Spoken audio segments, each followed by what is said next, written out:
Hello friends, welcome to Par Shiksha. दोस्तों, आज GST की शुरुआत कर रहे हैं। जीएसटी क्या है, कैसे किया जाता है, जीएसटी का मतलब क्या है, जीएसटी की अकाउंटिंग किस तरह से की जाती है, वो सब कुछ हम बात करेंगे। तो जीएसटी को समझने से पहले हम बात करते हैं टैक्स कि टैक्स क्या होता है। तो ये जो टैक्स है, ये टैक्स आपका दो तरह का होता है। एक होता है आपका डायरेक्ट टैक्स और दूसरा होता है आपका इनडायरेक्ट टैक्स। तो डायरेक्ट टैक्स का मतलब, ये टैक्स डायरेक्ट और इनडायरेक्ट को समझने से पहले टैक्स समझ लेते हैं। अब आप खुद देखिए कि सरकार, जो आप रोड पे चलते हैं, आप ट्रेन में चलते हैं, आपके गली मोहल्ले में रोड बनी हुई होती है, इलेक्ट्रिसिटी, ये सारा कहाँ से आता है? गवर्नमेंट स्कूल में आप पढ़ते हैं, एडमिनिस्ट्रेशन यानी कि पुलिस, जो आपने देखे होंगे आर्मी, इन सबको सैलरी कहाँ से दिया जाता है? इन सब पे जो सरकार रोड बनते हैं, फ्लाईओवर बनते हैं, ब्रिज बनते हैं, डैम बनते हैं, सरकारी हॉस्पिटल है, सरकारी स्कूल है, गवर्नमेंट कॉलेज है, ये सारे आप देखे होंगे कि आपको फ्री ऑफ कॉस्ट में पढ़ाया जाता है। सबसे बड़ा एग्जांपल आप स्कूल देखिए, स्कूल में आपको फ्री में पढ़ाया जाता है या 10-20 रुपए के कॉस्ट में आपको पढ़ाया जाता है फीस पे। आप सोचिए कि पैसा कहाँ से आता है? तो सरकार के पास ये पैसे छापने की मशीन है क्या, जो पैसा छापती है और हम लोगों पे खर्चा करती है, रोड बनाती है, फ्लाईओवर बनाती है, स्कूल बनाती है, हॉस्पिटल बनाती है। ऐसा है क्या? नहीं जी। सरकार के पास भले ही पैसे छापने की मशीन है, पर वो पैसा छाप के कुछ नहीं कर सकती, पैसा नहीं छाप सकती अपने मर्जी से। वो उतना ही छाप सकती है जितना आप लोगों से पैसा लेती है। मतलब ये कि आप लोगों के बिना सरकार कुछ भी नहीं है। आप लोगों से ही पैसा इकट्ठा करती है, आप लोगों से पैसा लेती है और वो आप लोगों पर ही पैसा खर्चा करती है। तो इसके लिए पैसा लेने वाले जो सरकार है ना, दो तरह का है। एक तो पूरे भारत को, इंडिया को देखने वाला, जिसको सेंट्रल गवर्नमेंट कहते हैं। क्या कहते हैं? सेंट्रल गवर्नमेंट, जो कि आज के डेट में मोदी सरकार है। और स्टेट गवर्नमेंट, जो कि भारत में आज के डेट में 28 राज्य हैं, वो 28 राज्य के अलग अलग सीएम होते हैं, जो कि वहां को चलाते हैं, स्टेट को चलाते हैं। तो यानी कि टैक्स जो है, हम बात करते हैं लोगों से पैसा लेते हैं, तो दो तरह से लोगों से पैसा लेते हैं। एक direct tax, indirect tax. Direct tax वो जो पर्सन पे चार्ज किया जाता है, यानी कि पर्सन जो है वो 7 तरह के पर्सन होते हैं। एक तो नेचुरल बोर्न पर्सन जो होता है, इंडिविजुअल। ये 7 तरह के पर्सन, यानी कि मैं अगर बोलूं तो डायरेक्ट टैक्स जो है वो किस पे चार्ज होता है? पर्सन पे। और डायरेक्ट टैक्स को ही पता क्या कहते हैं? इनकम टैक्स कहते हैं। आपने नाम सुने होंगे। किस पे चार्ज होता है? ये पर्सन पे चार्ज होता है। तो पर्सन, तो मैं ज्यादा बात नहीं करूंगा। फॉर एग्जांपल, मैंने एक साल में 10 लाख रुपए कमाए, तो 10 लाख रुपए पे मैंने कमाया, तो सरकार ने कहा भाई आपने 10 लाख रुपए कमाए हो, आपको ना टैक्स देना पड़ेगा। तो मैंने कमाया, मेरे पे सरकार टैक्स लगा रही है ना, तो वो डायरेक्ट टैक्स कहलाता है। यानी मेरे पे लगाया, मुझे ही पे करना पड़ेगा। और इनडायरेक्ट टैक्स वो होता है जो कि गुड्स एंड सर्विसेज पे चार्ज किया जाता है। किस पे चार्ज किया जाता है? गुड्स एंड सर्विसेज पे। ओके, तो ये गुड्स एंड सर्विसेज पे जो चार्ज किया जाता है इनडायरेक्ट, यानी कि इसमें डायरेक्ट किसी पर्सन से चार्ज नहीं होता, यानी कि जो इसका बर्डन जो है दूसरे पर्सन पे शिफ्ट कर दिया जाता है। एग्जांपल के लिए अगर मैं कहूं तो एक बात बताइए, ये पेन मैंने स्टेशनरी के शॉप से खरीदा है, तो इस पे मैंने टैक्स दिया होगा? हाँ सर, इस पे मैंने अगर टैक्स दिया है, तो टैक्स क्या मैं सरकार को देने गया हूँगा? नहीं, मैंने किसको दिया? स्टेशनरी वाले को। स्टेशनरी वाले जो है वो जिससे खरीदा होगा उसको, और वो फिर सरकार को देगा। या जैसे आप कुछ भी खरीदते हैं, खाते पीते हैं, बिस्किट खाते हैं, चाय पीते हैं, कुरकुरे खाते हैं, बहुत चीज खाते हैं, तो आप बताइए, एक बात बताइए, आपके सरकार को टैक्स देने गए हैं कभी?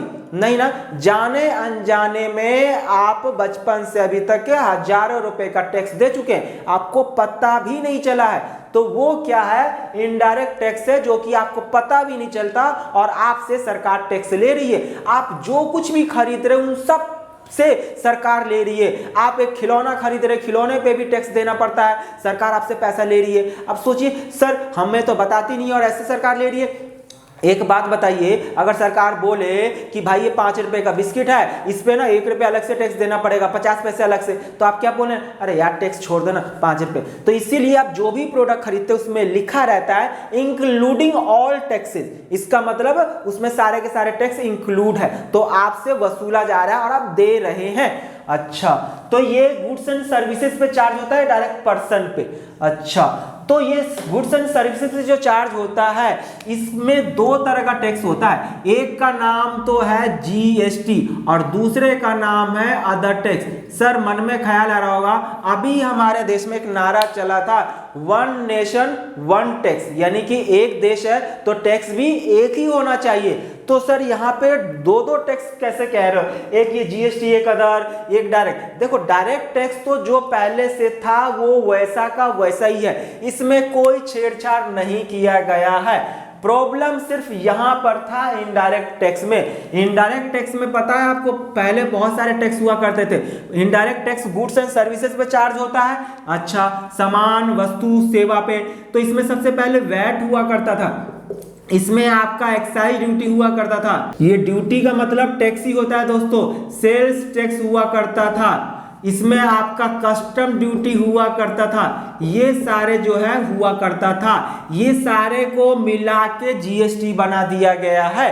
क्या? GST, goods and services tax. तो सर ये अदर टैक्स क्या है? हाँ, ये पूरी तरह से खत्म नहीं हुआ है, पूरी तरह से खत्म नहीं हुआ, इसीलिए मैंने ये जो इनडायरेक्ट टैक्स है एक पार्ट में जीएसटी दूसरे में अदर टैक्स मैंने रखा है। तो अदर टैक्स में अभी भी जो है वो वैट है, अभी भी क्या है? कस्टम ड्यूटी है। सर ये कस्टम ड्यूटी जो है वो क्या है और वैट क्या है? Value added tax. देखो हम जो भी गुड्स एंड सर्विसेज जो भी चीज हम कंज्यूम करते हैं ना, उन सभी पे जीएसटी अप्लाई होता है, जीएसटी लगता है टैक्स।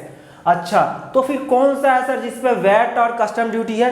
ये जीएसटी आने से पहले ये सारा हुआ करता था, और भी बहुत सारे टैक्स होते थे, ये मेन ये था, और इन सब में सबसे मेन वैट होता था, और वैट अभी भी है। सर वैट किस पर है?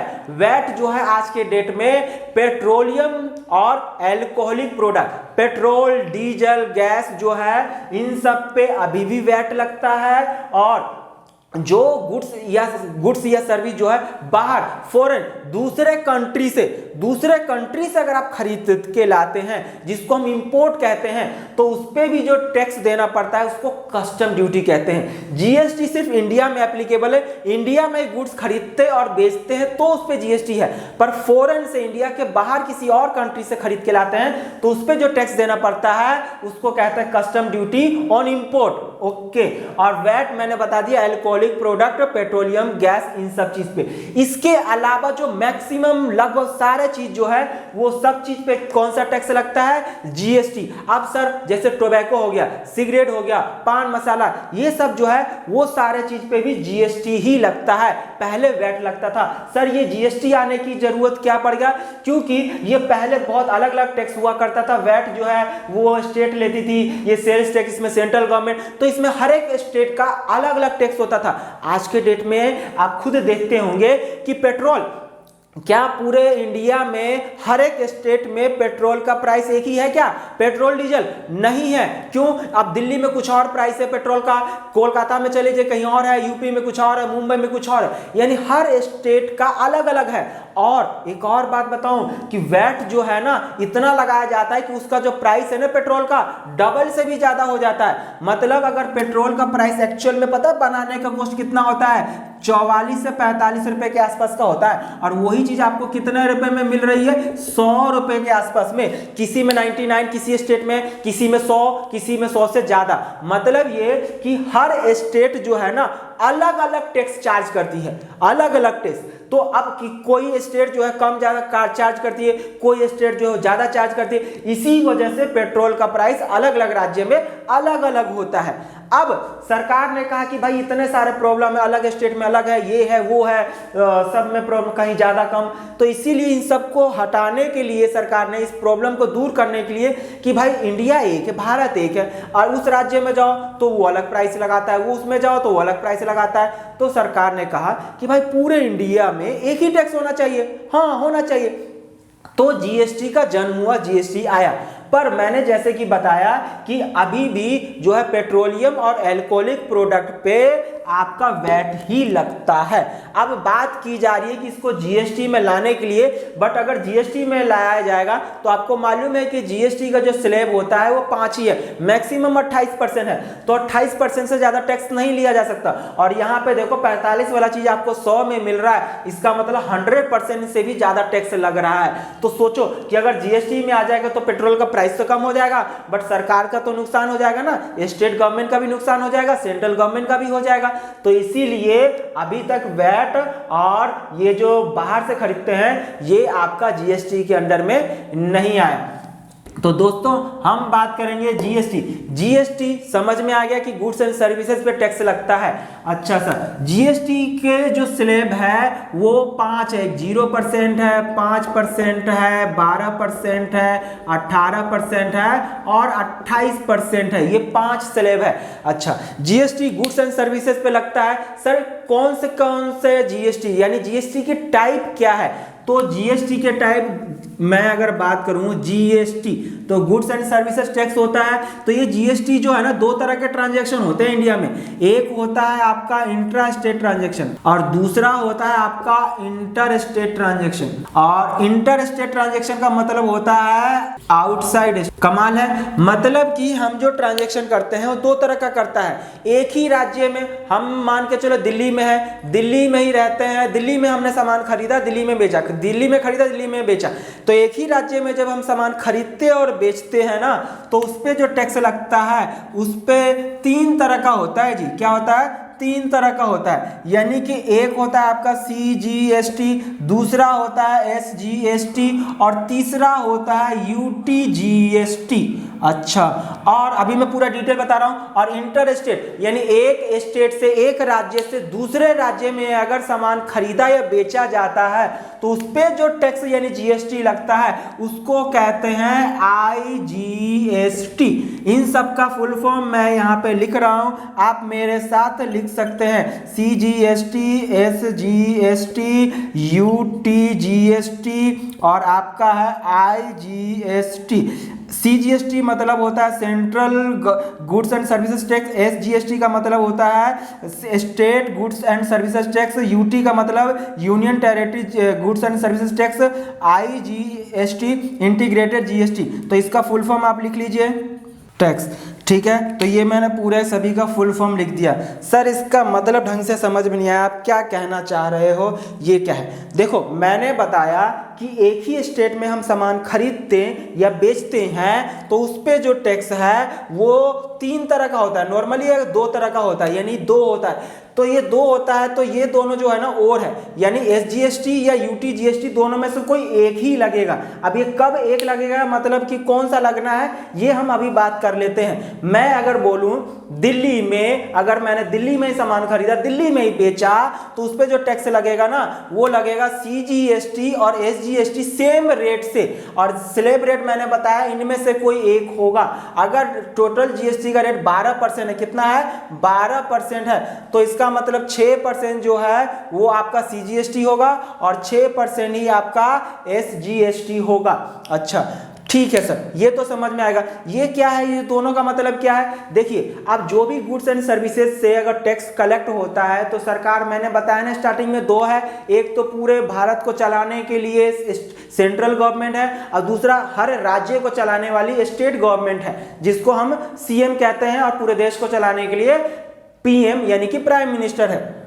तो अब बताइए जो टैक्स का पैसा आएगा 2 लोगों में बटेगा ना। हाँ, एक तो पूरे देश इंडिया से जो भी अगर कोई पैसा कमा रहा है तो उससे कौन लेने वाला है? सेंट्रल गवर्नमेंट, कि भैया हमें तो हर जगह से चाहिए, 28 राज्य सब मेरे हैं। इंडिया जो ऊपर है पूरा भारत, वो सेंट्रल गवर्नमेंट क्या कहेगी, भाई 2800 राज्य का मालिक तो मैं हूँ, सब तो मेरे ही हैं, तो मुझे तो भैया चाहिए।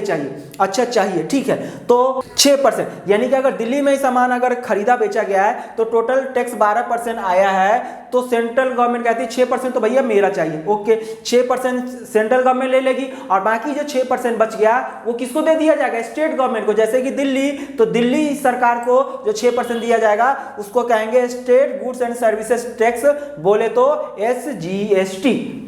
अच्छा सर, ये यूटीजीएसटी का क्या लॉजिक है? यूटीजीएसटी का मतलब ये आपका जो यूनियन टेरिटरी आपने सुने होंगे।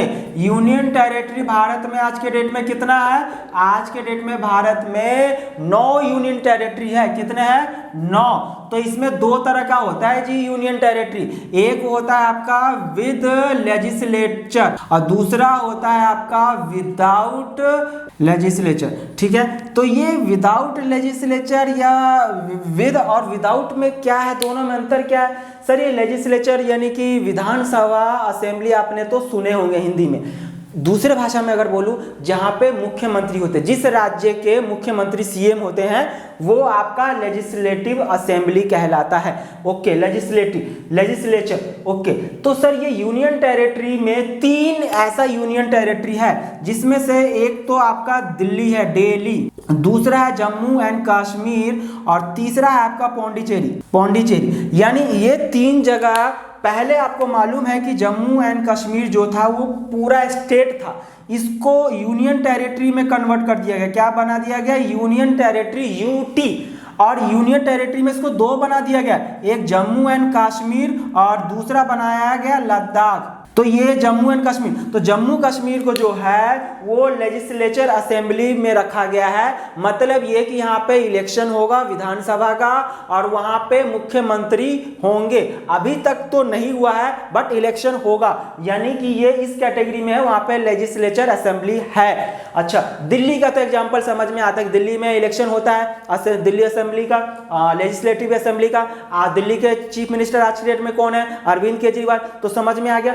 तो यानी कि अगर ये जगह है ना, तो ये इसको स्टेट की तरह ट्रीट किया जाएगा। किसकी तरह ट्रीट किया जाएगा? स्टेट। और यहीं पे अगर दिल्ली में आप सामान खरीदते हो और बेचते हो तो इस पे जो टैक्स लगेगा वो आपका एसजीएसटी ही लगेगा, एसजीएसटी ही लगेगा। मैं बार बार कह रहा हूं, कई सारे मैंने इधर उधर से देखा है लेक्चर यूट्यूब पे, तो वहां पे एक ही मान लेते हैं, बट मैं बता दे रहा हूं, आप कोई भी दिल्ली में खरीदते होंगे सामान तो उस पे बिल देखिएगा, उस दिल्ली में क्या लगा रहता है? एसजीएसटी, सीजीएसटी ही होता है। इसका मतलब दिल्ली, जम्मू एंड कश्मीर एंड पौंडीचेरी जो है, इन 3 जगह, ये भले यूटी है, यूनियन टेरिटरी है, बट यहां पे सामान खरीदे और बेचे जाने वाला जो टैक्स लगता है वो एसजीएसटी लगेगा, यानी कि एक स्टेट की तरह ट्रीट किया जाता है। और बाकी 9 में से अगर 3 घटा दोगे तो जो 6 बचेगा, 6 में लद्दाख भी हो गया, आपका चंडीगढ़ हो गया,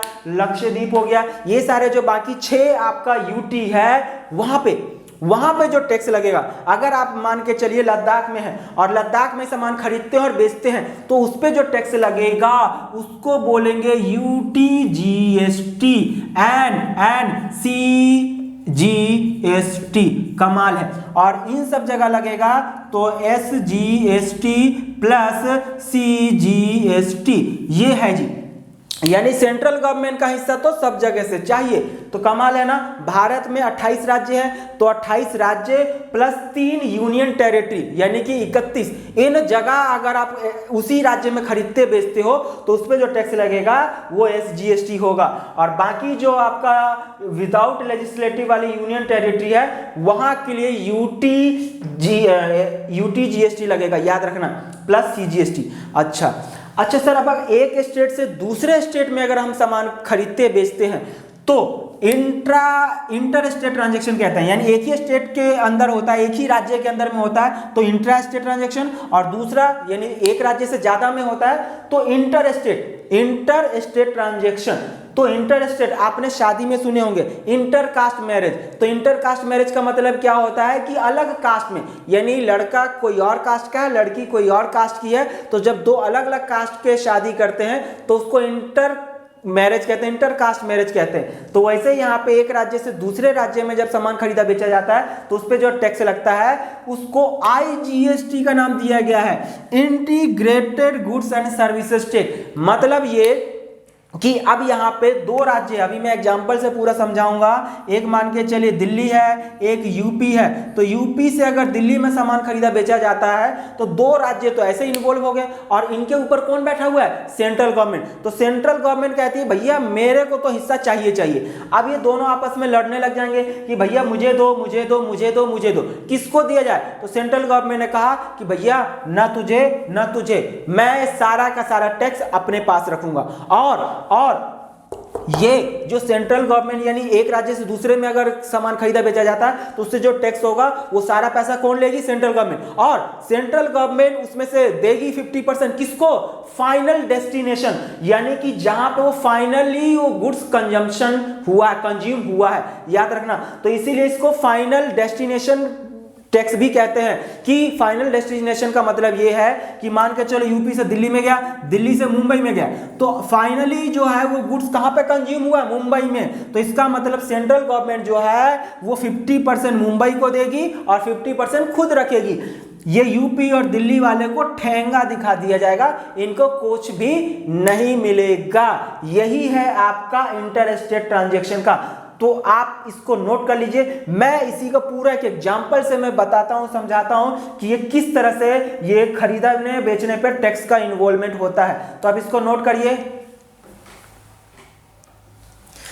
हाँ जी, अब जरा हम एग्जाम्पल से समझने की कोशिश करते हैं कि ये जो मैंने बताया है कि जीएसटी नॉर्मली 4 तरह का होता है: CGST, SGST, UTGST and integrated यानी आईजीएसटी।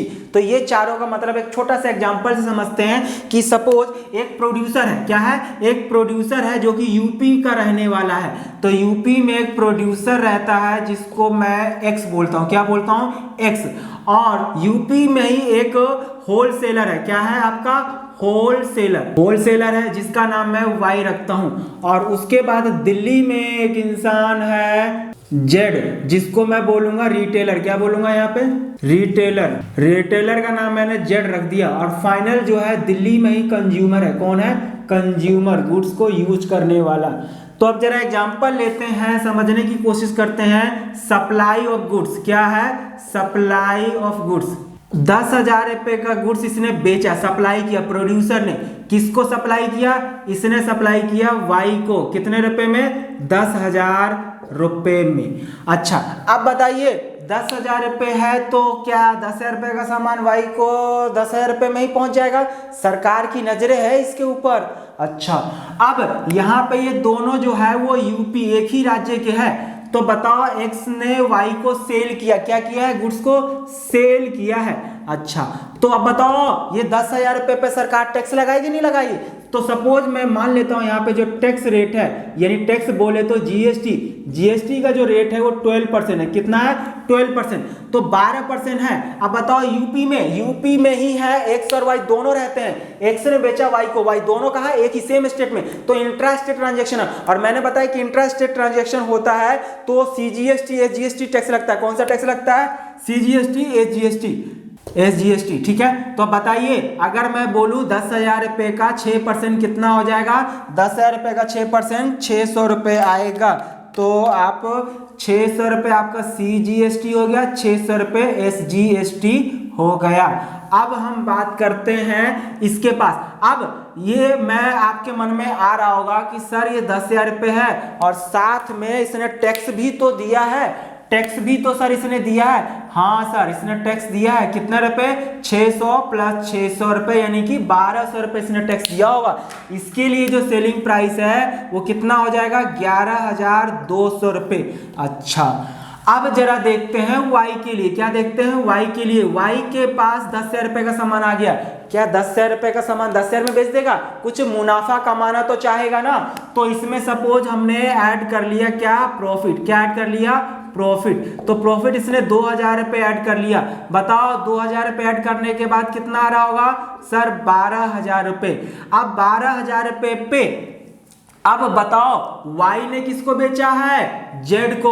और बताओ ये जेड कहाँ पे रहता है, दिल्ली में रहता है। अब 2 राज्य इन्वॉल्व हो गया ना, हाँ सर। अब वाई ने जेड को बेचा है, इसका मतलब जब एक राज्य से दूसरे राज्य में सामान खरीदा बेचा जाता है तो उस पर जो टैक्स लगता है उसको आईजीएसटी कहते हैं। यानी कि सारा का सारा पैसा किसका, सेंट्रल गवर्नमेंट का। और सेंट्रल गवर्नमेंट आखिरी में उसमें से आधा हिस्सा किसको देगी, जिस राज्य में फाइनल कंज्यूमर ने कंज्यूम किया, यानी कंज्यूमर ने उसको परचेज किया, याद रखना।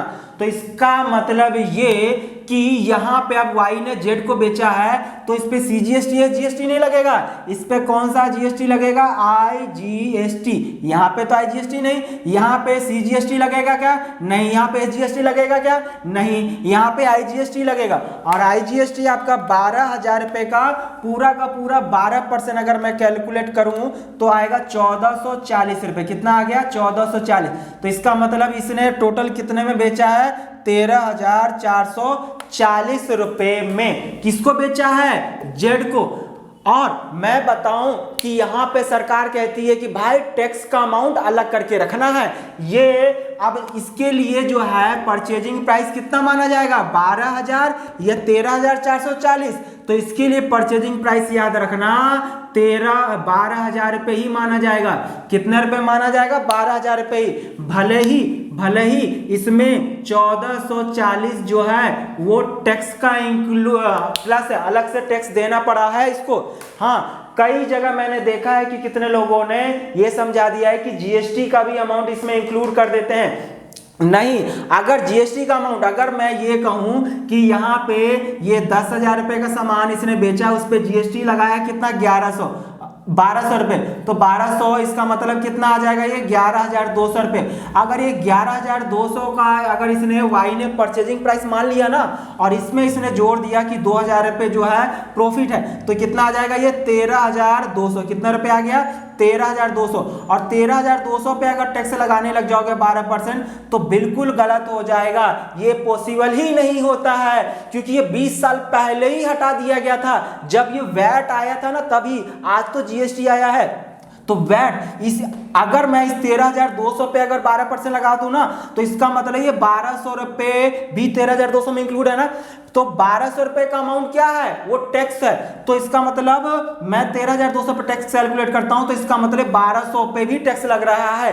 और ये 1,200 रुपए ऑलरेडी क्या है, टैक्स है। तो अगर मैं इस 1,200 पे भी 12% लगा दूं तो उसको कहते हैं टैक्स ऑन टैक्स। और इसको क्या कहते हैं, कैस्केडिंग इफेक्ट। क्या कहते हैं, कैस्केडिंग इफेक्ट। ये जो कैस्केडिंग इफेक्ट है, ये इसी को हटाने के लिए सरकार ने वैट लाया था, वैल्यू एडेड टैक्स।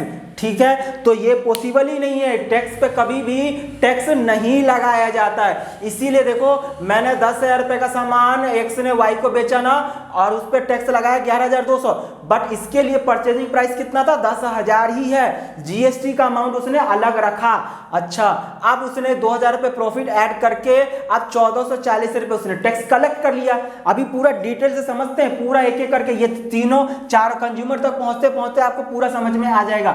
अच्छा सर, इसने इसको बेच दिया, तो बताइए इसके लिए ये 12,000 रुपए क्या हो गया, परचेजिंग प्राइस हो गया। क्या हो गया, परचेजिंग प्राइस। क्या ये 12 में ही बेच देगा, इसने मान के चलो प्रॉफिट अपना ऐड करेगा ना। हाँ सर, प्रॉफिट ऐड करेगा, मान लो 3,000 रुपए इसने ऐड कर लिया, तो कितने में बेचेगा, ये 15,000 रुपए में बेचेगा। अब बताओ, ये दिल्ली वाला जो है, कंज्यूमर भी दिल्ली में ही है, कंज्यूमर भी दिल्ली का ही है, तो सेम स्टेट में बेच रहा है ना, तो एक ही राज्य में खरीदना बेचना अगर हो रहा है तो उसको क्या सीजीएसटी। तो इसका मतलब सीजीएसटी जो है यहाँ पे 15,000 रुपए का सीजीएसटी है, जीएसटी दोनों बराबर बराबर होता है, याद रखना। तो अगर जीएसटी रेट 12% है तो आधा आधा कितना होगा, 6%। तो इसका मतलब 15,000 रुपए का 6% जो होगा वो 900 रुपए सीजीएसटी हो जाएगा, और 900 रुपए आपका जो है वो आ जाएगा एसजीएसटी। इसका मतलब आईजीएसटी कितना हो जाएगा, नील। यानी कि सीजीएसटी है, ये एसजीएसटी है, आईजीएसटी तो नील होगा, आईजीएसटी 0, क्योंकि यहाँ पे हमने क्या देखा कि जेड जो है किसको बेचा है, जेड ने बेचा है कंज्यूमर को, जो कि दिल्ली में ही रहने वाला है। तो एक ही स्टेट में ट्रांजैक्शन हो रहा है, तो सीजीएसटी एसजीएसटी लगेगा। ओके, तो इसका मतलब इसने टोटल कितने रुपए में बेचा होगा, इसने बेचा होगा 16,800 रुपए में। अच्छा, तो ये इस तरह का ट्रांजैक्शन ऐसा हो रहा है। सर ये कुछ समझ में नहीं आया, आप जीएसटी बताना चाहते हो, ये तो कैलकुलेट हो गया। आपने बताया कि यहाँ पे जीएसटी जो है ये सीजीएसटी है, जीएसटी आईजीएसटी, हमने इनपुट आउट जीएसटी के बारे में हमने सुना है। हाँ जी, इनपुट जीएसटी और आउटपुट जीएसटी के बारे में आपने सुना है, तो नहीं सुने हैं तब भी मैं अब बता रहा हूँ कि क्या है। अब एक बात बताइए, सबसे पहला जो है वो प्रोड्यूसर एक्स है। एक्स ने किससे खरीदा, वो एक सेकंड के लिए छोड़ देते, भूल जाओ कि एक्स ने ही माना कि पहली बार बनाया होगा सामान उसने सारा, तो एक्स ने बताइए 10,000 रुपए का सामान जो है उसने बेचा, जिस पे टैक्स लगाया 1200 रुपए, तो 11,200 में बेचा। तो इसका मतलब 10,000 का सामान इसको बेच दिया, और ये 1200 रुपए जो टैक्स है ये इसको देना पड़ेगा ना। हाँ, आप बताओ ये जीएसटी जो है टैक्स कलेक्ट किया है या दिया है? सर ये सप्लायर ने बेचा है तो सामान पे तो जीएसटी इसने कलेक्ट किया होगा। क्या किया होगा? कलेक्ट किया है। ये क्या हो रहा है? कलेक्ट होता है। तो कलेक्ट को पता है क्या कहते हैं? आउटपुट जीएसटी कहते हैं। क्या कहते हैं? Output GST. और यहाँ पे आउटपुट जीएसटी कौन कौन सा है? सीजीएसटी और एसजीएसटी। कितना कितना रुपए? 600 रुपए, 600 रुपए। अब आउटपुट यानी सरकार के बिहाफ पे एक्स ने रिसीव कर लिया, इसने ये बोला वाई को कि भाई इस पे ना मुझे टैक्स देना पड़ेगा, तो अब ये 1200 रुपए किसको दे देगा? ये सरकार को दे देगा टैक्स। कौन कौन सी सरकार? यानी स्टेट गवर्नमेंट को 600 रुपए एसजीएसटी और सेंट्रल गवर्नमेंट को सीजीएसटी। अच्छा, ये तो समझ में आ गया। अब हम वाई की बात कर लेते हैं। वाई ने दोनों काम किए हैं। वाई ने जीएसटी पेमेंट भी किया है और जीएसटी रिसीव भी किया है, कलेक्ट भी किया है। सर कैसे? अब बताओ, एक्स ने वाई को बेचा है तो इससे वाई से इसने जीएसटी कलेक्ट किया है ना, तो इसका मतलब वाई ने जीएसटी पेमेंट भी किया है।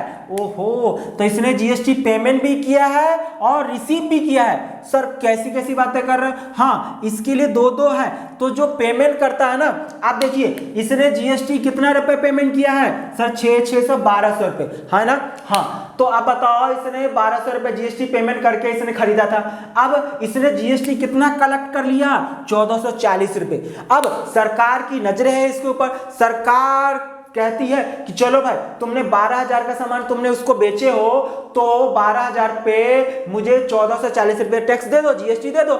इसने कहा अच्छा, आपको तो ये आपकी नजर यहाँ पे तो दिख रही है कि 1440 रुपए मैंने रिसीव किया है कि जीएसटी टैक्स। जब मैंने ये खरीदा था 10,000 रुपए का, तब उस पे मैंने 1200 रुपए टैक्स दिया था। वो तब सो रहे थे क्या? सो रहे थे। अभी मैंने रिसीव किया तो आपको दिखाई दे रहा है। जब मैंने पेमेंट किया था तो सरकार ने कहा भाई चिल्ला मत, कूल हो जाए यार, कूल हो जाए। ओके, तो कूल हो गया भाई। 1440 रुपए तूने कलेक्ट किया है ना, उसमें से तूने 1200 रुपए जीएसटी खरीदने में तूने पे किया था, तो पे 1200 रुपए कर रखा है, तो 1440 रुपए में से 1200 रुपए घटा के जो बचता है वो दे दे। ऐसे ही सरकार गिर गिराएगी ना, गिर गिराएगी नहीं। सरकार का ऑर्डर है कि भैया जितना कलेक्ट किए हो उसमें से जितना पेमेंट कर दिए हो उसको हटा दो, माइनस कर दो। उसी को कहते हैं जीएसटी सेट ऑफ करना। अच्छा, ये माइनस जो करना है ना उसको कहते हैं इनपुट जीएसटी। मतलब जब इसने 10,000 रुपए का सामान खरीदा, उस पर 600 रुपए जो टैक्स दिया है ना, इसको कहते हैं खरीदते समय या कोई भी अमाउंट पेमेंट करते समय जो टैक्स देते हैं ना, उसको इनपुट जीएसटी कहते हैं। क्या कहते हैं? Input GST. और इसके लिए दोनों है, आउटपुट जीएसटी भी है। अभी देखते हैं आउटपुट जीएसटी। तो इनपुट जीएसटी में इसने कौन कौन सा जीएसटी पेमेंट किया था? सीजीएसटी और एसजीएसटी। ये 600 रुपए, ये 600 रुपए। और आउटपुट जीएसटी में कौन सा है? आईजीएसटी, क्योंकि ये सीधा एक ही स्टेट, वाई जो है यूपी का रहने वाला है, यूपी से दिल्ली में बेचा है, तो आईजीएसटी कलेक्ट किया था ना, कितना रुपए? 1440 रुपए। तो इसका मतलब ये 1200 रुपए काट के 1440 में से जो बचेगा वो देगा। अच्छा, अब जेड की बात कर लेते हैं, अभी पूरा इसकी अकाउंटिंग भी करेंगे। तो ये आउटपुट इतना कलेक्ट है और ये इनपुट, तो इनपुट का भी और डिटेल से बताऊंगा। अब जरा जेड का देख लेते हैं। जेड का क्या है कि इसने 12,000 रुपए में बेचा। हाँ, 12,000 रुपए में बेचा, इसने 12,000 रुपए में खरीदा, तो इसका मतलब इसके लिए इनपुट जीएसटी कितना है? इसने इस 12,000 रुपए पे कितना टैक्स दिया है? इनपुट जीएसटी में आ जाएगा आईजीएसटी, क्योंकि दिल्ली का रहने वाला जेड है, इसने वाई से खरीदा यूपी वाले से, तो आईजीएसटी इसने दिया है कितना रुपए? 1440 रुपए। अच्छा, तो ये 1440 रुपए है। इसको इनपुट क्यों बोलते हैं अभी देखते हैं। और इसने बेचा है कस्टमर को दिल्ली में ही, तो दिल्ली में ही बेचा है तो इसने कौन सा टैक्स कलेक्ट कर लिया है, तो जो जीएसटी कलेक्ट करते हैं ना उसको बोलते हैं आउटपुट। क्या कहते हैं? Output GST. तो आउटपुट में कौन सा जीएसटी है? सीजीएसटी है और एसजीएसटी है। तो सीजीएसटी कितना है सर? 900 रुपये है और एसजीएसटी भी 900 रुपये है।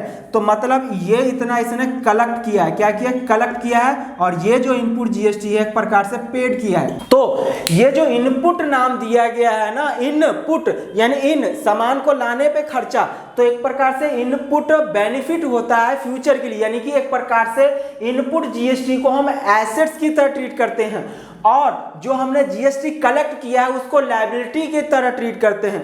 मतलब ये कि देखिए इसने 15,000 रुपए का सामान पे इतना इतना जीएसटी कस्टमर से ले लिया है और फाइनल बियरर जो होता है टैक्स का वो कौन होता है? कंज्यूमर होता है। कैसे? हाँ देखते हैं। अब 15,000 रुपए इसने जीएसटी 1800 रुपए किससे लिया? इसने कस्टमर से लिया। तो 1800 रुपए इसने जो कस्टमर से ले लिया है, अब इसने क्या बोला कि मुझे सरकार को देना है। तो सरकार को जब देने की बारी आए तो इसने बोला कि देखो मैंने 1800 रुपए तो कलेक्ट किए हैं, पर जब मैंने 12,000 में खरीदा था तो उस पर 1440 रुपए ऑलरेडी मैं टैक्स दे चुका हूं। मैंने सिर्फ 12,000 में कितना एक्स्ट्रा वैल्यू ऐड किया है सर? सिर्फ 3,000 रुपए। तो 3,000 रुपए तो देना पड़ता है ना। तो सरकार ने कहा सीधा बता, तूने 1800 रुपए कलेक्ट किया, उसमें से 1440 रुपए तू ऑलरेडी टैक्स दे चुका है जब खरीदा था, तो घटा के जो बचेगा वो दे दो। तो इसका मतलब इसका बेनिफिट मिल रहा है ना। हाँ, इसने कोई अपने जेब से दिया क्या? नहीं। देखो इसने अपने जेब से 1440 रुपए दिया था और इसने जब दूसरे को बेचा तो इसने 1800 रुपए कलेक्ट कर लिया। कितने कर लिया? 1800। तो 1800 कलेक्ट किया, 1440 रुपए इसने दूसरे को दिया था, घटा दिया, जो बचेगा सरकार को दे दिया। क्या ये अपने जेब से दे रहा है क्या? नहीं, अपने जेब में तो प्रॉफिट कमा रहा है 3,000 रुपए, ये भी प्रॉफिट कमा रहा है, सब अपना अपना प्रॉफिट कमा रहे हैं ना। इसका मतलब जो है, इसीलिए इसका नाम इनडायरेक्ट टैक्स है कि इसमें से कोई भी बेचने वाला तो टैक्स बियर करता ही नहीं है। टैक्स का बियरर फाइनल कंज्यूमर होता है जो कि गुड्स या सर्विस को कंज्यूम करता है। कमाल है। तो सर ये इसको सेटअप करने का एक मेथड है, एक रूल है। तो हम सेटअप करने का एक रूल समझ लेते हैं कि किस तरह से सेटअप किया जाता है। और ये अगर आप मेथड समझ लेते हैं उसके बाद आप आसानी से इनपुट और आउटपुट में कभी भी कंफ्यूजन नहीं होगा, आसानी से आप कैलकुलेट कर सकते हैं। चलिए मैं वाई के लिए करता हूं, एक्स की तो बात नहीं करता हूं। एक्स का तो सिंपल है कि एक्स ने किसी से खरीदा नहीं था, एक्स ने सीधा बेचा ही है। एक्स के लिए सीधा सीधा 1200 रुपए किसको? सरकार को दे देगा, ठीक है ना। अब वाई के लिए देखते हैं। तो वाई के लिए 2-2 है। क्या है? 2-2 है। तो सबसे पहले 2-2 समझने के लिए ये जो आपका आउटपुट होता है ना, इसके कलेक्शन के लिए एक स्टेप है, यानी सेटअप करने के रास्ते हैं। किस तरह के रास्ते हैं? इसके रास्ते होते हैं सबसे पहले आईजीएसटी। आईजीएसटी का जो आउटपुट है ना, आईजीएसटी का जो आउटपुट है वो किससे सेट ऑफ होगा? यहाँ पे अगर मैं छोटा पड़ जाएगा तो मैं इसको रब कर दे रहा हूं। देखते हैं यहाँ पे आउटपुट 3 तरह का है। आउटपुट आईजीएसटी, दूसरा होता है आपका आउटपुट सीजीएसटी और तीसरा होता है आपका आउटपुट एसजीएसटी। कमाल है, यानी कि ये कलेक्शन है। अच्छा, इसमें से हम उतना माइनस करते हैं जितना हमने जीएसटी पे किया था। तो पे हम कितने तरह के जीएसटी करते हैं सर? सबसे पहला होता है जो पे किए होते हैं ना, उसको बोलते हैं इनपुट। तो आईजीएसटी में सबसे पहला इनपुट आईजीएसटी माइनस होगा। दूसरे नंबर पे जो माइनस होगा वो आपका इनपुट सीजीएसटी माइनस होगा।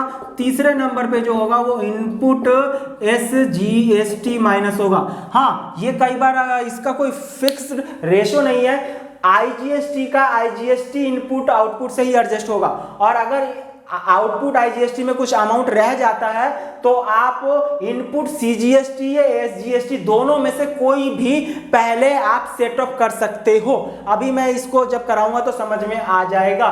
सीजीएसटी पहले, एसजीएसटी पहले, बाद में कर लो, या एसजीएसटी पहले सीजीएसटी बाद में, बट नॉर्मली ज्यादातर इस तरह से यूज किया जाता है।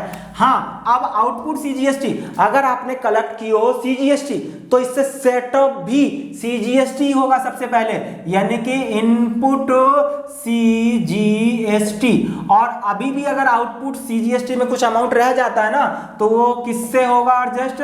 वो होगा इनपुट आईजीएसटी। किससे होगा? Input IGST. यहाँ पे इनपुट एसजीएसटी जो है वो सीजीएसटी से एडजस्ट नहीं हो सकता है, सेटअप नहीं हो सकता।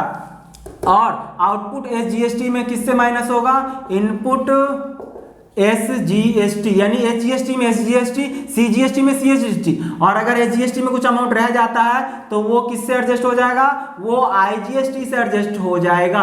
यही है पूरा खेल। अब यही खेल हम जरा एक के लिए समझ लेते हैं, Y और Z दोनों की बात कर लेते हैं। तो Y के बिहाफ पे हम बात करते हैं। तो बताओ Y के लिए अगर मैं यहाँ पे देखूं तो Y का मैं तीनों लिख देता हूं यहाँ पे, ठीक है ना, आप भी लिख लीजिए एक बार, आउटपुट IGST ये जी, ठीक है ना। तो Y और Z दोनों के बुक में हम कर रहे हैं। तो सबसे पहले X का देखते हैं।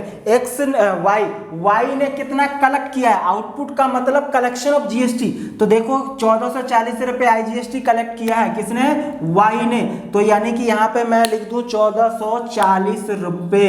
ओके सर, यानी कि जब एक राज्य से दूसरे राज्य में बेचा है Y ने Z को, तो सिर्फ IGST आया है, यानी कि ये दोनों जीरो है। ओके, तो जब आउटपुट ही यहाँ जीरो है तो यहाँ से कोई सेट ऑफ हो ही नहीं सकता। अच्छा, तो इसने 1440 रुपये टैक्स इकट्ठा किया, कलेक्ट किया, और इसने बोला कि भैया मैंने टैक्स दे रखा है पहले 1200 रुपये, तो वो माइनस करके दूंगा। तो सर माइनस कर दो। तो क्या क्या माइनस किया जाएगा, अब देखो यहाँ पे IGST है ना, तो सबसे पहले IGST माइनस करते हैं, इनपुट IGST। बट इसने IGST का पेमेंट नहीं किया। क्या इसके पास इनपुट IGST का बैलेंस है क्या, नहीं है, तो कोई बात नहीं, तो कोई नहीं है। तो अगला क्या है, इनपुट CGST। कितना रुपए सर इसने पेमेंट किया था CGST का, 600 रुपए। और SGST का भी कितना पेमेंट किया है सर, SGST का भी इसने 600 रुपए पेमेंट किया है। तो घटा दोगे तो कितना आ जाएगा, 240 रुपए। इसका मतलब Y को कितना रुपए पेमेंट करना पड़ जाएगा, 240 रुपया।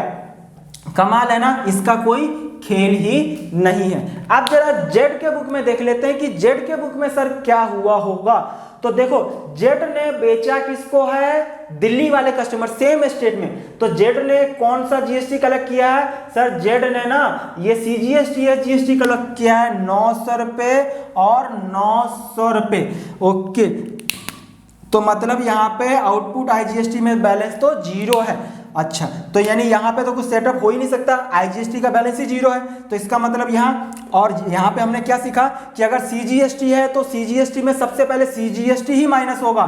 तो इनपुट CGST कितना है, यानी कि इसने आउटपुट CGST के नाम से 900 कलेक्ट किया, और जब उसने खरीदा था तो उसने कितना पेमेंट किया था, इसने, किसने, Z ने किससे खरीदा, Y से। तो इसने कौन सा पेमेंट किया था, इसने IGST पेमेंट किया था। ओहो, तो इसका मतलब ये तो है ही नहीं, यहाँ पर भी जो है वो SGST, यहाँ पे क्या होगा माइनस, इनपुट SGST क्या है, इसने Z ने CGST SGST का पेमेंट नहीं किया था, इसने क्या पेमेंट किया था, IGST का पेमेंट किया था ना, 1440 रुपए। हाँ सर, 1440 रुपए। तो देखो जो इसके पास अवेलेबल बैलेंस है CGST और SGST का है, तो CGST का CGST से, SGST का SGST से सेट ऑफ होगा। बट इसके बाद अगर बच जाता है तो वो किससे होगा, IGST से। हाँ, तो इसका मतलब IGST का अमाउंट जो है अगले से सेट ऑफ होगा, तो IGST पूरा पूरा होगा। क्या लिखेंगे यहाँ पे, इनपुट IGST। अब IGST में 1440 रुपए है, और आपका ये जो आउटपुट CGST 900 है, तो मैक्सिमम 900 रुपए तो सेटअप कर सकते हो। तो बताओ सर 1440 में से 900 अगर हो गया एडजस्ट, 1440 में से 900 तो कितना बच जाएगा, 540 रुपए। तो इसका मतलब 540 रुपए आउटपुट SGST में फर्स्ट प्रायोरिटी रहेगा SGST, ये तो है नहीं सेटअप करने के लिए।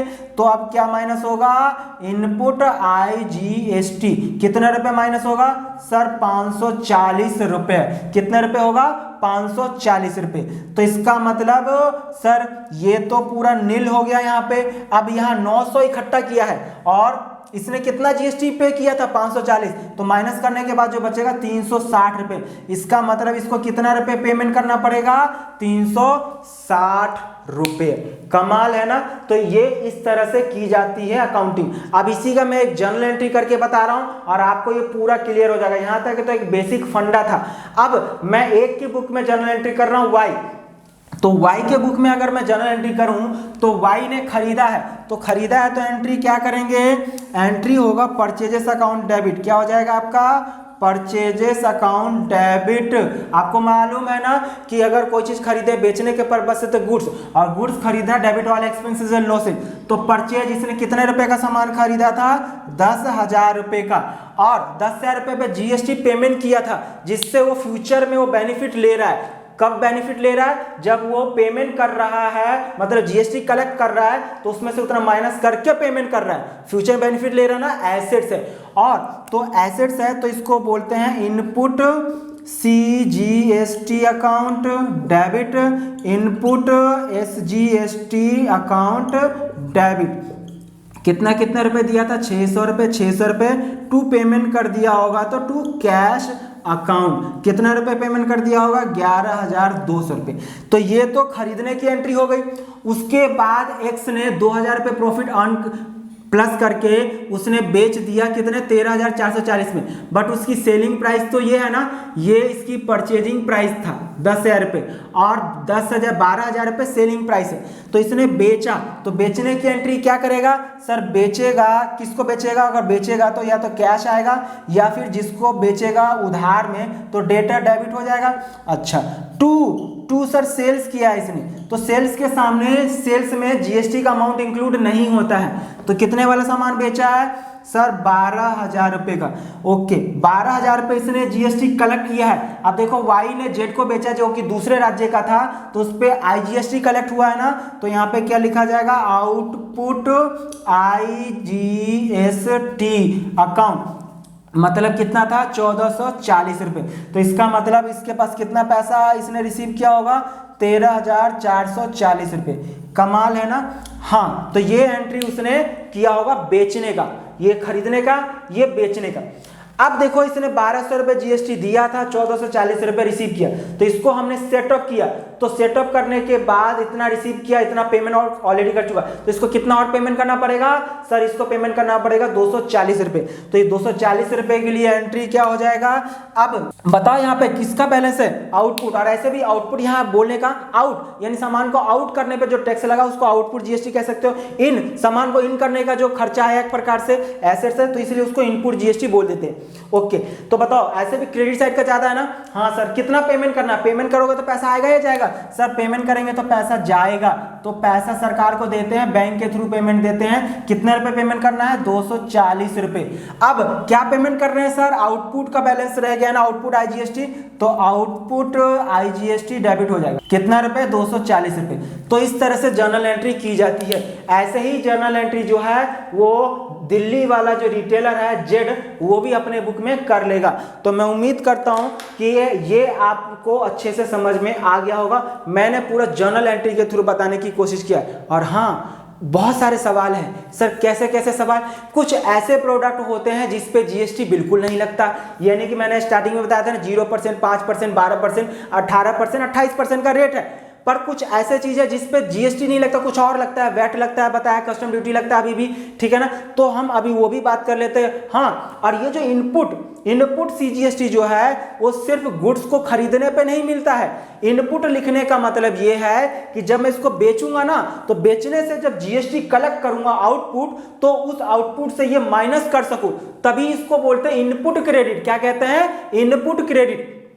पर अगर ऐसा हो कि मैंने यहां पे सामान खरीदा और ये जीएसटी मुझे पेमेंट करना पड़ गया, पर जब मैं इसको बेचूंगा ना, तो बेचते समय जो जीएसटी मैं कलेक्ट करता हूं वो यहां पे माइनस नहीं कर सकता ये, तो फिर मैं उसको इनपुट जीएसटी नहीं बोलूंगा।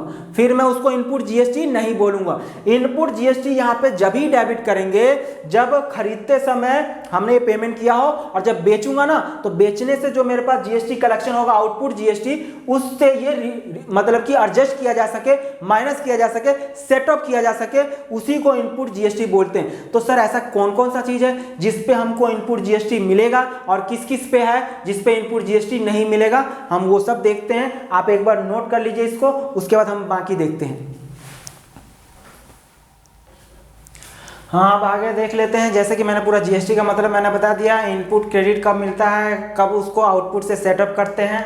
तो ये इनपुट कहाँ कहाँ पे हमको मिलता है एज ए एसेट्स, और कहाँ पे इनपुट नहीं मिलेगा, मतलब हम कहाँ पे कोई भी गुड्स या सर्विस खरीदते हैं या फिर कोई एक्सपेंस के लिए पेमेंट करते हैं, तो क्या वहाँ पे हमको इनपुट जीएसटी अलाउ होगा या नहीं होगा, जरा देख लेते हैं। तो सबसे पहले क्या जर्नल एंट्री होगा किस बिहाफ पे, कि journal entry of transaction on which GST is paid and allowed as input GST.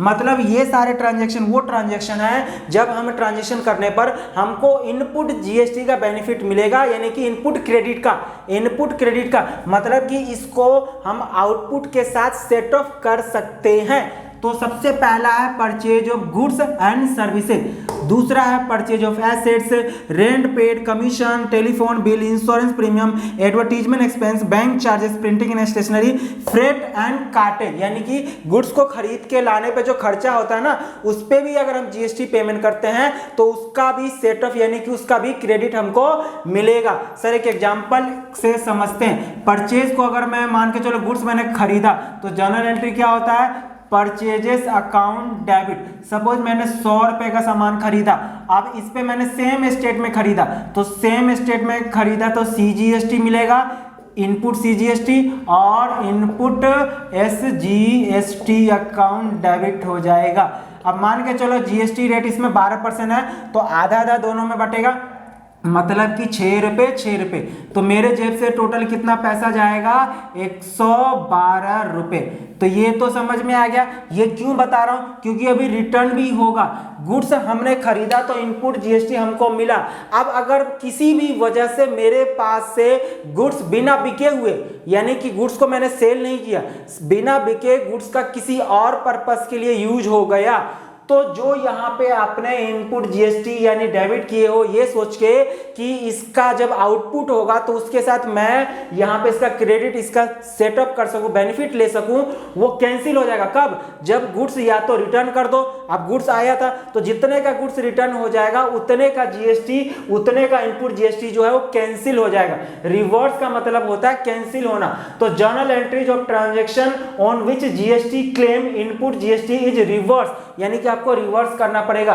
तो परचेज, सपोज 100 रुपए वाले में से 20 रुपए का सामान जो है ना, वो आपको रिवर्स करना पड़ रहा है, रिटर्न करना पड़ रहा है किसी भी वजह से, तो इसका ठीक उल्टा एंट्री कर देना होगा। उल्टा बोले तो अब ऐसा कैश तो डेबिट नहीं होगा कि उल्टा कर, अब रिटर्न करोगे तो किसको करोगे, किसी पर्सन को ना जिससे खरीदे हो ना, तो सप्लायर को डेबिट करोगे यहाँ पे, तो सप्लायर डेबिट हो जाएगा। टू सर परचेज हमने डेबिट किया था तो परचेज क्रेडिट हो जाएगा। आप कितने रुपए का सामान वापस कर रहे हो, 20 रुपए का।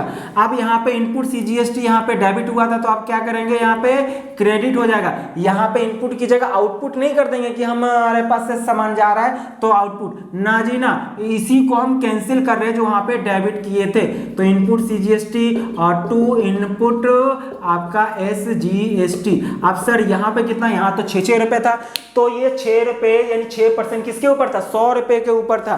तो अब बताइए यहाँ पे 20 रुपए का 6% अगर करूं तो 1.2 आएगा। तो ये 1.2 और ये 1.2, तो इसका मतलब टोटल कितना रुपए आ जाएगा यहाँ पे, 22 रुपए 40 पैसे। ये इस तरह से एंट्री होता है रिवर्स। बाकी सारा ऐसे ही होगा सब। कैश डिस्काउंट रिसीव का, goods taken by proprietor, goods lost by the fire या theft, goods becoming not saleable मतलब अनसोल्ड स्टॉक रह जाए, गुड्स डिस्ट्रीब्यूटेड एज डोनेशन हो, चैरिटी हो या एम्प्लॉय को दे दो, गुड्स डिस्ट्रीब्यूटेड एज सैंपल। ठीक है, ये सारे का जर्नल एंट्री अभी आने वाले जो 3 लेक्चर है, अभी 3 लेक्चर में और लेके आऊंगा, इन सब का डिटेल से हम वहां पे जर्नल एंट्री सीखेंगे। ठीक है, तो सर हमने परचेज का तो सीख लिया, रेंट पे करते तो रेंट पे भी जीएसटी। और हाँ, एक बात और बता दूं कि सेम स्टेट में अगर हम खरीदते हैं, जिस स्टेट में मैंने खरीदा उसी में बेचा, खरीदना बेचना एक ही स्टेट है, यानी जिस पर्सन से मैंने खरीदा और हम दोनों अगर एक ही स्टेट के हैं तो आपका सीजीएसटी है, जीएसटी लगता है। पर मैं दिल्ली का रहने वाला हूं और जिससे मैंने सामान खरीदा है वो मुंबई का रहने वाला है, तो जब 2 स्टेट इन्वॉल्व हो जाता है तो वो क्या ट्रांजेक्शन कहलाता है, वो इंटर स्टेट ट्रांजेक्शन कहलाता है। और इंटर स्टेट ट्रांजेक्शन में जो जीएसटी पेमेंट होता है या रिसीव होता है वो क्या कहलाता है आपका IGST। ठीक है, तो अब रेंट की बात कर रहे हैं तो रेंट एक्सपेंस है, तो ये ऐसा एक्सपेंस है जिसपे इनपुट GST अलाउ है, यानी कि इनपुट का क्रेडिट आपको मिलेगा। तो क्या एंट्री करते हो, रेंट अकाउंट डेबिट और इनपुट CGST SGST। याद रखना रेंट के केस में आपका IGST अलाउ नहीं होगा टू कैश, क्योंकि आप खुद सोचो कि रेंट जो है वो तो जिस स्टेट में है वहीं का रेंट दोगे ना। अगर ये दिल्ली में रेंट है, मतलब बिल्डिंग रेंट पे ले रखे हो, तो टैक्स भी तो दिल्ली में ही दोगे ना, दूसरे स्टेट में जाके तो नहीं दोगे। तो इसका मतलब क्या होगा, ये हमेशा रेंट जो है वो जो मैंने यहाँ स्टार लगा रखे हैं, यह इंट्रा स्टेट ट्रांजेक्शन माना जाएगा। क्या, इंट्रा स्टेट, मतलब सेम स्टेट में वो ट्रांजेक्शन हो रहा है। कमीशन, कमीशन 2 स्टेट में इन्वॉल्व हो सकता है, तो यहाँ पे रेंट की जगह commission account debit, input CGST या इनपुट SGST अकाउंट डेबिट, या फिर इन दोनों की जगह IGST भी हो सकता है। टेलीफोन बिल, टेलीफोन तो जिस बिल्डिंग में आप बिजनेस कर रहे हैं उसी का टेलीफोन बिल दोगे ना। टेलीफोन ऐसा तो नहीं है कि यहाँ है बिल्डिंग, आपका टेलीफोन दूसरे स्टेट में लगा हुआ है, सेम स्टेट में होगा ना, तो यहाँ पे भी सिर्फ CGST SGST लगेगा। इंश्योरेंस प्रीमियम भी CGST SGST लगेगा। एडवर्टीजमेंट पे दोनों लग सकता है, CGST SGST। Bank charge, bank भी एक ही स्टेट में होता है, मतलब कि आपका जिस जगह बिजनेस है वहीं पे तो बैंक होगा ना, हाँ जी ब्रांच, तो उसके लिए भी आपका क्या लगेगा, CGST SGST लगेगा। प्रिंटिंग एंड स्टेशनरी और फ्रेट एंड कार्टेज, इस पे दोनों लग सकता है आपका IGST भी और CGST SGST भी। ओके, और ये जो हमने इतना ये गुड्स खरीदा है, ये तो खरीदने या पेमेंट का जनरल एंट्री यानी कि GST की एंट्री है। अब ये इनका रिवर्स है कि अगर ऐसा कुछ होता है जो मैंने अभी बता दिया है, तो इसमें GST जो इनपुट डेबिट हुआ है वो क्रेडिट हो जाएगा। अगला है general entry of transaction on which GST charge and is output GST, यानी कि हम सामान बेचते, GST कब चार्ज करें, GST कब चार्ज करें, तो 3 ही रास्ते हैं, या तो गुड्स को बेचो, सर्विस को बेचो, या एसेट्स को बेचो। एसेट्स को बेचने तो तीनों पे GST कलेक्ट होगा, आउटपुट GST, या रेंट रिसीव कमीशन से। इनकम में सिर्फ 2 ही है, इन्हीं 3 जगह से आउटपुट GST होगा, यानी कि GST का कलेक्शन होगा। इतना दिमाग में आप फिट कर लीजिए। अच्छा, GST paid is not allowed to be set off against output GST, यानी जो आउटपुट GST होता है उससे हम सेट ऑफ नहीं कर सकते हैं इन नॉट ट्रांजेक्शन को। मतलब ये कि अगर मैं इनके लिए GST पेमेंट करता हूं ना, पेमेंट करता हूं, तो इनपुट GST डेबिट नहीं होगा। इन सब में से मान के चलो मैंने रिपेयर टू बिल्डिंग के लिए पेमेंट किया, तो रिपेयर अकाउंट डेबिट, रिपेयर का मान के चलो 1000 रुपए है और इस पे GST मान के चलो 100 रुपए है, तो मैं यहाँ पे 100 रुपए प्लस करके 1100 रुपए पेमेंट करूंगा टू कैश। यहाँ पे 1100 रुपए सिर्फ ये एंट्री होगा, यानी कि मैं यहाँ पे जैसे इनपुट CGST SGST डेबिट किया हूं, यहाँ पे डेबिट नहीं होगा इन नॉट ट्रांजैक्शन में, क्योंकि इसका इनपुट का क्रेडिट बेनिफिट नहीं मिलेगा।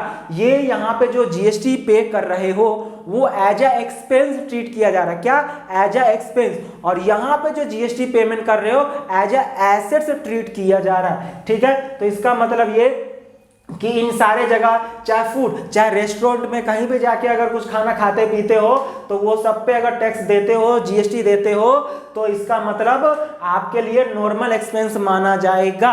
सन्ड्री एक्सपेंस कह लीजिए या business promotion expense account debit to cash account, GST debit नहीं होगा इनमें से किसी भी। हाँ, ये सैंपल, ड्राइंग्स, डोनेशन, गिफ्ट, ये सारा कैश में गिफ्ट दिया जा रहा है, तो अगर गुड्स, अगर as a donation, as a sample या गिफ्ट गुड्स को डोनेट कर रहे हो तो फिर GST कैंसिल होगा, वो इस वाले केस में आ जाएगा।